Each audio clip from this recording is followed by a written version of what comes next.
रियाजी का हमारा सबक चल रहा है दायरा, जिसमें आज हम दायरे के मुहीत को समझेंगे। दायरे का मुहीत क्या होता है? The circumference of a circle. दायरे का मुहीत क्या होता है ये हमें समझना है। इसके लिए हम कुछ सरगर्मियां करेंगे। देखिए, ये एक खाने का डब्बा है जो कि दायरे की तरह है। देखिए, है ना, दायरे की तरह ये। अब इसका घेराव क्या है ये हमें मालूम करना है। घेराव मतलब इस नुक्ते से लेकर तो यहाँ से पूरा इसका घेराव कितना है। जाहिर है जिस डब्बे का घेराव ज़्यादा होता है वो डब्बा बड़ा होता है, जिस डब्बे का घेराव कम होता है वो डब्बा छोटा होता है। तो हमें इस डब्बे का घेराव मालूम करना है, तो हम इसके लिए इस रस्सी का इस्तेमाल करेंगे और इसके ज़रिए से हम ये देखेंगे कि इस डब्बे का घेराव कितना आता है। देखिए, इतना इसका घेराव है यहाँ से यहाँ तक। अब इसे हम स्केल के ज़रिए से नापेंगे कि घेराव कितना आया है। इसके लिए देखिए, ये स्केल पर 1 सेंटीमीटर से लेकर निशानात हैं। तो देखिए 29 सेंटीमीटर पूरे और उसके बाद 5 मिलीमीटर यानी 29.5 है। हम इस डब्बे पर लिख देंगे इस डब्बे का घेराव 29.5 सेंटीमीटर है। ठीक है। उसी तरह देखिए, ये पानी की टंकी है।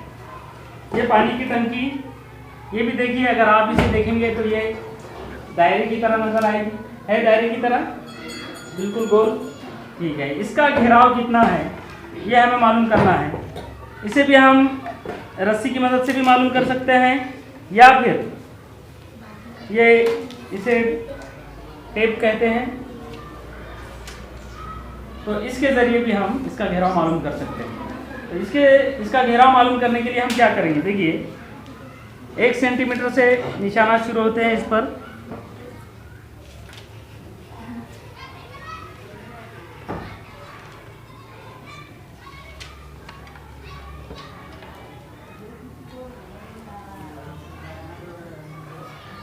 देखिए, इसका घेराव आया है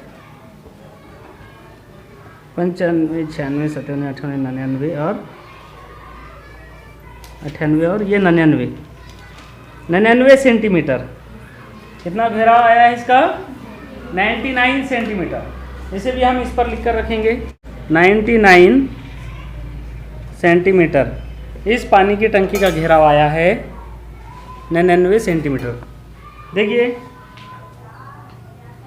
उसी तरह ये तार के ज़रिए से बनाया गया है, ये भी एक दायरा है। क्या है ये? दायरा ऐसा होता है। असल में ये जो डब्बा है, ये जो पानी की टंकी है, इसमें दायरा छुपा हुआ है, लेकिन बिल्कुल हूबहू दायरा कैसा होता है वो ऐसा होता है। ठीक है। ये जो तार की मदद से क्या बनाया हुआ है? दायरा बनाया हुआ है। आम जुबान में से हम रिंग कहते हैं। ये दायरा है। अब इसका घेराव कितना है, तो इसके लिए हम क्या करेंगे? इसके लिए हम इस टेप का इस्तेमाल करते हैं। इस तरह से हम ये इस निशान से शुरू कर रहे हैं।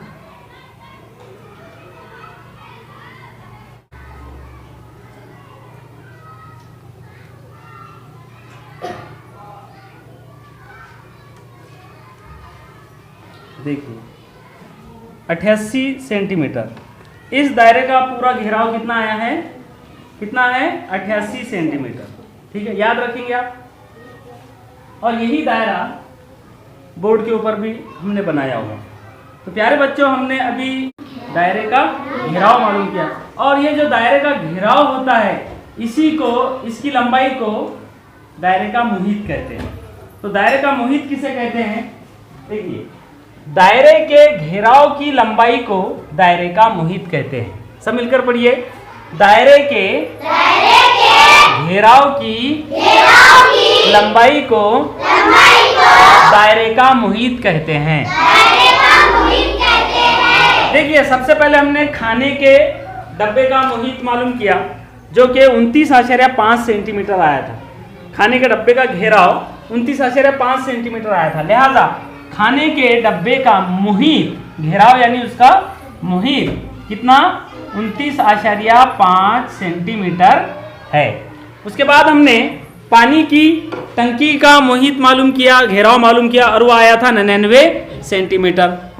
तो यहाँ पर हमने लिखा है पानी की टंकी का मुहित 99 सेंटीमीटर है।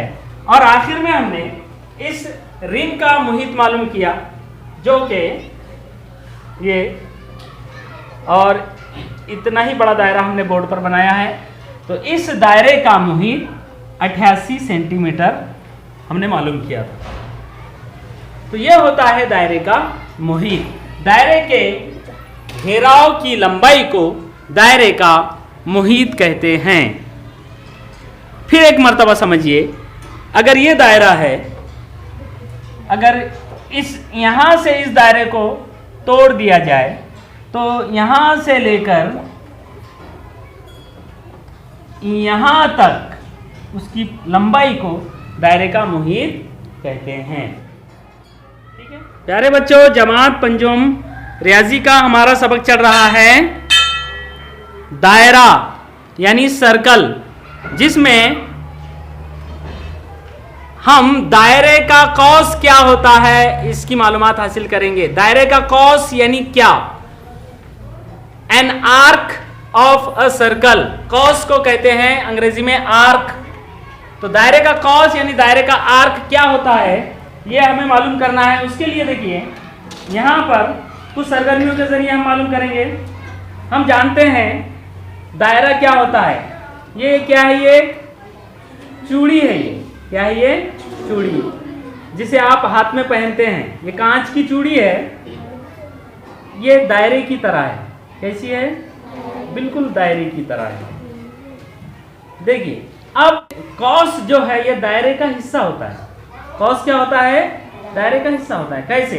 देखिए अगर मैं इस चूड़ी को दो अलग अलग नुक्तों पर इसको अगर तोड़ दूं, जैसे इस नुक्ते पर और उसके बाद यहां पर इधर,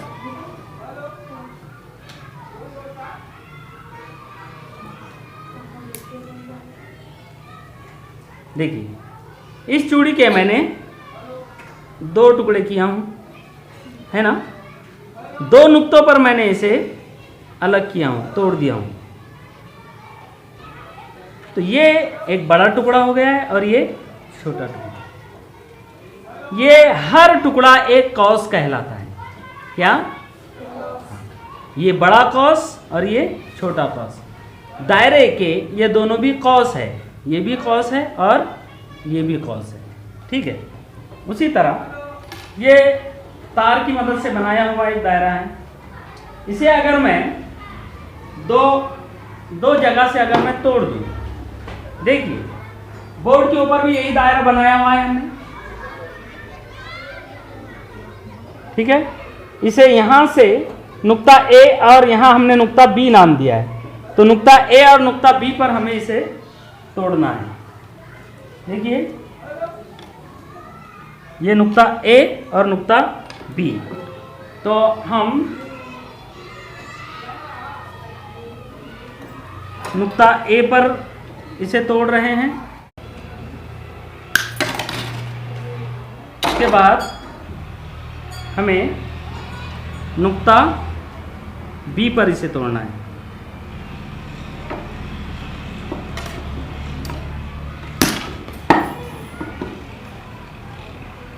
देखिए हमने इसके दो टुकड़े किए हैं। इस दायरे के हमने दो टुकड़े किए हैं। ये एक कौस है। देखिए यहां पर इसे हम लगा कर देखते हैं। बिल्कुल ये ऊपर का टुकड़ा हो गया है और ये जो है ये नीचे का टुकड़ा हो गया है। इस तरह से हमने इस दायरे के नुक्ता ए और नुक्ता बी पर इसको तोड़कर दो अलग अलग कौस बनाए। वो कौस ये बने हैं। देखिए एक कौस ये बना है ए से लेकर बी तक, और एक कॉस ये बना है, ये भी ए से लेकर बी तक ही है। लेकिन यहां पर एक मसला है, जैसे इस कॉस का अगर हमें नाम पढ़ना है कि इस कॉस का नाम क्या है, तो हम कैसे पढ़ेंगे? देखिए, इस कॉस का नाम, क्योंकि इस कॉस के सिरे का नुक्ता भी ए है और इस कॉस के सिरे का नुक्ता भी ए है, इस कॉस के सिरे का नुक्ता भी बी है और इस कॉस के सिरे का नुक्ता भी बी है। अब अगर मैं कहूं कि ये कॉस ए बी है, ये दोनों में से ए बी नाम का कॉस आप पहचानिए, तो आप पहचान सकते हैं क्या? क्योंकि यहां भी ए और बी है और यहां भी ए और बी है, दोनों के नाम एक जैसे हो गए। लिहाजा हमें किसी भी कॉस को अगर पढ़ना है, उसका नाम अगर रखना है, तो सिरों के नुक्तों के अलावा एक तीसरे नुक्ते का भी होना जरूरी है कहीं पर भी। जैसे यहां पर बीच में कहीं पर भी आपको एक नुक्ता लेना पड़ेगा। जैसे मैं यहां नुक्ता लिया हूं, इस नुक्ते का नाम एक्स रखा हूं मैंने। अब इस कॉस को मैं पढ़ सकता हूं, ये कॉस है कॉस ए एक्स बी या कॉस बी एक्स, ऐसे भी पढ़ सकते हैं इसको और ऐसे भी पढ़ सकते हैं। उसी तरह इस कॉस को कॉस ए बी नहीं पढ़ सकते, बल्कि यहां पर ए और बी के दरमियान में कहीं पर आपको एक नुक्ता लेना होगा। जैसे यहां पर मैं एक नुक्ता लेता हूं, इसका नाम लेता हूं वाई। अब इस कॉस को मैं पढ़ सकता हूं, ये कॉस है कॉस ए वाई बी या कॉस बी वाई ए। तो यहां पर इस कॉस का नाम है cos A x B, cos A x B, और इस कॉस का नाम क्या है नीचे वाले, कॉस ए वाई बी। ठीक है, तो यह होता है दायरे का cos, N arc of a circle.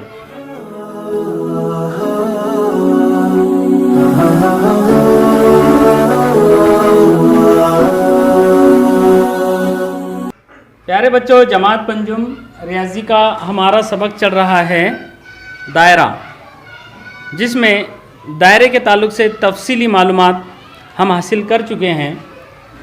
इसी पर मुनसर मश्क नंबर 31 के सवालात हमें हल करना है, जिसमें पहला सवाल है, मुकाबिल की शक्ल में दायरे पर नुकात एस एल एम एन हैं।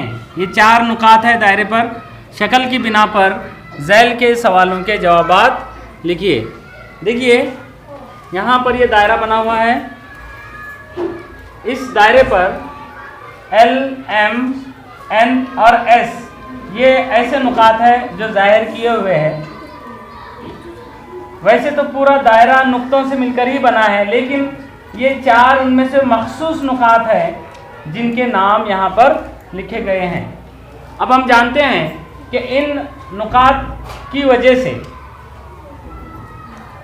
इस दायरे के मुख्तलिफ कौसैन या मुख्तलिफ कौस बनते हैं। जैसे एल और एम पर अगर इस दायरे को तोड़ दिया जाए तो ये एक कौस और ये एक कौस बनेगा। उसी तरह एस और एम पर अगर इस दायरे को अगर तोड़ दिया जाए यहाँ से और यहाँ से, तो ये एक कौस बनेगा और ये कौस बनेगा। और कौस कैसे बनते हैं ये कल हम देख चुके हैं। हमें इन सवालों के जवाब देना है। पहला सवाल है, उन कौसों के नाम लिखिए जिनके सिरे एस और एम हैं। इस दायरे में एस और एम, ये देखिए, ये नुक्ता एस और ये नुक्ता एम, यानी इन सिरों ऐसे कौसैन के नाम लिखना है, ऐसे दोनों भी कौसैन के नाम लिखना है जिनके सिरे एस और एम हैं। यानी एस और एम पर अगर इस दायरे को तोड़ा जाए तो कौन कौन से 2 कौस बनेंगे? एक ये कौस बनेगा, कौस एस एल एम, और दूसरा कौस कौन सा बनेगा? Cos S N M. तो जवाब लिखेंगे कौस,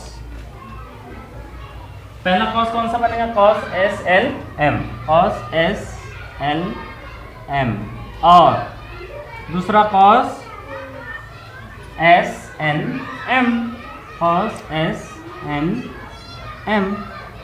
ये कॉस आप चाहे तो इधर भी लिख सकते हैं, ठीक है। उसके बाद देखिए, जिन कॉसों के सिरे L और N हैं उनके नाम लिखना है, L और N। तो देखिए ये है नुक्ता L और ये है नुक्ता N।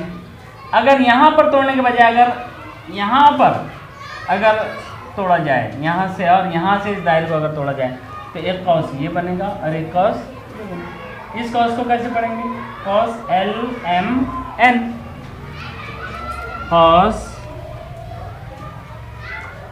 कहाँ पर तोड़ रहे हैं हम, L और N पर, L और N पर, L M N, cos L M और N। और दूसरा कॉस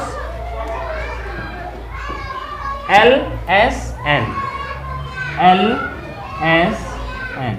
ये कॉस यहाँ पर लिखने के बजाय इधर लिखना ज़्यादा मुनासिब है, क्योंकि हम रियाजी को बाएं से दाएं जानिब, लेफ्ट टू राइट ही लिखते और पढ़ते हैं। तो कॉस L S N और कॉस L M N, इस तरह के ये दो कॉसेन बनेंगे L और N इन नुकात पर।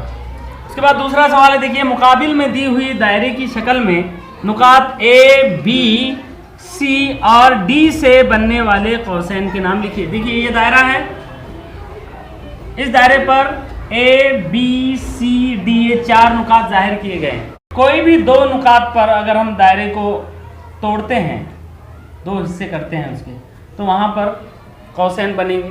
यहाँ पर जितने भी कौसैन बनते हैं उन सब कौसैन के नाम हमें लिखना है। हालांकि अगर देखा जाए तो A और B पर तोड़कर हम इस कॉस को, ये भी कॉस बता सकते हैं कि ये कॉस बनता है और ये भी एक कॉस बनता है। लेकिन आप जानते हैं कि कॉस को पढ़ने के लिए दो सिरों के नुक्तों के अलावा तीसरा नुक्ता बीच में होना ज़रूरी है उसका नाम पढ़ने के लिए। तो अब हम यहाँ पर A और B पर इसको नहीं तोड़ेंगे क्योंकि बीच में कोई नुक्ता दिया हुआ नहीं है। हम जो है बीच में कोई एक नुक्ता छोड़कर ही तोड़ेंगे, मतलब A पर और B को छोड़ के अगर C, A और C पर अगर हम इस दायरे को तोड़े तो कौन कौन से कॉस बनेंगे, कॉस A B C और कॉस A D C। तो लिख लेंगे हम, जितने भी कॉस बनते हैं सब लिखेंगे इधर से, cos A B C, cos A B C, comma cos A D C, A D C। अब A और C पर तोड़े हम, उसके बाद A और D पर हम नहीं तोड़ेंगे क्योंकि इधर इस कॉस AD को पढ़ने के लिए तीसरा नुक्ता यहाँ पर नहीं है। तो अब हम A को छोड़ के B से शुरू करेंगे, B पे तोड़ेंगे और फिर C पे नहीं बल्कि D पे तोड़ेंगे, क्योंकि C पर अगर हम इस दायरे को तोड़ते हैं तो कॉस BC को पढ़ने के लिए यहाँ पर नुक्ता नहीं है, लिहाजा B और D पर तोड़ेंगे। अब B और D पर अगर हम तोड़ते हैं तो एक कॉस ये बनेगा और एक कॉस ये बनेगा। इस कॉस को पढ़िए, cos BAD, cos BAD, comma BAD और BCD, कॉस BCD। इस तरह से चार यहाँ पर कॉस बने। देखिए इसी तरह का, बिल्कुल इसी तरह का तीसरा सवाल है इसी मश्क में, मुकाबिल में दी हुई दायरे की शक्ल में P, Q, R, S और T नुक्तों से बनने वाले कौसों के नाम लिखिए। देखिए यहाँ पर 5 नुक्ते दिए गए हैं और जितने भी कौसैन बन सकते हैं सबके नाम लिखना है। हर बार कैसे हम तोड़ेंगे, देखिए ये आपको हल करना है। T और P पे नहीं तोड़ेंगे बल्कि बीच में एक रख के T और Q पर तोड़ेंगे हम। तो एक कॉस बनेगा कॉस T P Q और एक बनेगा T S Q। अब देखिए यहाँ पर ये अगर हम T और Q पर इस दायरे को तोड़ते हैं तो एक तो कॉस T P Q हो गया है और दूसरा कॉस T S Q। अब यहाँ बीच में R भी आ गया, T और Q पर हमने इस दायरे को तोड़ा है। तो ये जो कॉस नीचे का कॉस पढ़ने के लिए हमारे पास दो ऑप्शन है, दो तरीकों से हम इस कॉस को पढ़ सकते हैं। कॉस टी एस क्यू भी पढ़ सकते हैं या कॉस टी आर क्यू भी पढ़ सकते हैं। बीच में ये दोनों में से कोई भी एक नुक्ता ले सकते हैं हम, ये आप ध्यान में रखें। और इस तरह से ज़्यादा जितने भी क्वेश्चन बन सकते हैं बनाना है। उसके बाद चौथा सवाल है, मुख्तलिफ दायरे वाली चीज़ों के मुहित नापिए और लिखिए। जैसे हमने पानी की टंकी और एक डब्बे का मुहित नापा था, उस तरह से आपके घर में जो भी अलग अलग दायरे की तरह चीज़ें हैं, ऐसी चीज़ों के मुहित आपको नापने हैं और उनकी लंबाई लिखना है मुहित की। तो उसके लिए सिलाई के काम में इस्तेमाल किए जाने वाला जो नाप फीता होता है, मेजरिंग टेप, उसका इस्तेमाल मौजू होता है। और वो नाप फीता कैसा होता है आप जानते हैं, कल हमने इसी नाप फीते के ज़रिए जो है दायरे के मुहित नापे थे। तो इस तरह का फीता आपके आजू बाजू जो टेलर्स हैं उनके पास आपको आसानी से मिल जाएगा।